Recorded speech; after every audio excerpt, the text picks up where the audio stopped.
Salut mes vedettes de la télévision. Ton mari ou ton chum, vite comme ça se peut pas, sait que tu as déjà eu un amant chéri à Terrebonne. Mais tu as juré à ton amour que tu ne voyais plus cet amant. Et la paix est revenue. Mais tu es coquine. Un beau matin, tu reçois un ticket par la poste parce qu'il y a un radar photo qui t'a pogné à Terrebonne. Oups, t'es cuite comme une truite. En voulez-vous des radars photo partout? Tu as la camionnette fournie par la compagnie, mais tu n'as pas le droit de t'en servir en dehors des heures de travail. Sauf que le matin, en te rendant à ton bureau, tu fais toujours un petit croche secret parce que tu vas reconduire ton ou ta petite poupoute à la maternelle. Photoradar, ton boss reçoit le ticket, t'es congédié.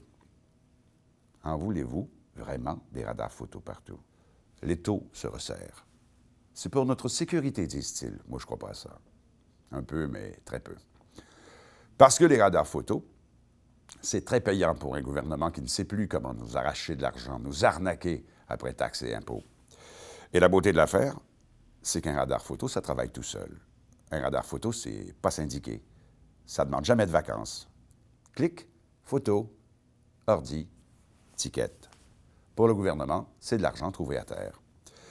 C'est comme les policiers dont nous payons l'entraînement en intervention, à arrêter du monde, tirer du gun, en enquête, en perfectionnement, et qui, une fois reçus avec le bel habit Permanent Press, courent après le monde pour les cellulaires et les pneus d'hiver. Il faut comprendre ici que, pour l'État, c'est beaucoup plus payant de courir après le monde honnête qu'après les bandits. Parce qu'un bandit ou un voleur, c'est de l'ouvrage. Puis c'est dangereux en plus. Hein? Faut les poigner sur le fait, faut courir après, faut les arrêter, ils ne veulent pas toujours, l'amener en cours. Et souvent, comme la police n'accumule pas assez de preuves, le bandit est retourné chez lui 3 jours plus tard. Arrêter le monde honnête, pour 12 km de trop, c'est relax, c'est facile. Et c'est sécuritaire pour une police, hein? Qui font ça pour ta sécurité, mais beaucoup pour la leur aussi. Donne à manger à un cochon et il ira pisser sur ton perron. Bon, pisser, c'est parce que c'est moins vulgaire que chier. Mais honnêtement, je pense que c'est chier. Mais en tout cas, le gouvernement, c'est ça. Hein? Alors, on les lit pour qu'ils prennent soin de nous. Une fois dans sa chaise, il te fesse dessus pendant 3 ans et 10 mois. Les 2 derniers mois, c'est sa campagne électorale suivante parce qu'il veut avoir son os. Moi, je dis que le monde ordinaire, il faut le laisser tranquille un peu, là. Occupez-vous donc des voleurs, des bandits.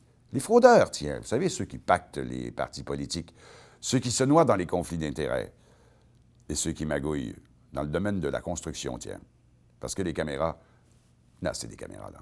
Hein? Peu importe la raison, ça fait suer de se faire contrôler comme ça. Bientôt, tu vas rentrer au resto, tu vas commander une pizza, ils vont te la refuser. Parce que la caméra dit qu'une autre caméra t'a vu la veille aller chercher des pilules pour le cholestérol à la pharmacie. Hein? Tu te plains que tu as le rhume, mais il y a 12 caméras qui t'ont vu pas de sucre hier. Ta carte d'assurance maladie est gelée pour 10 jours.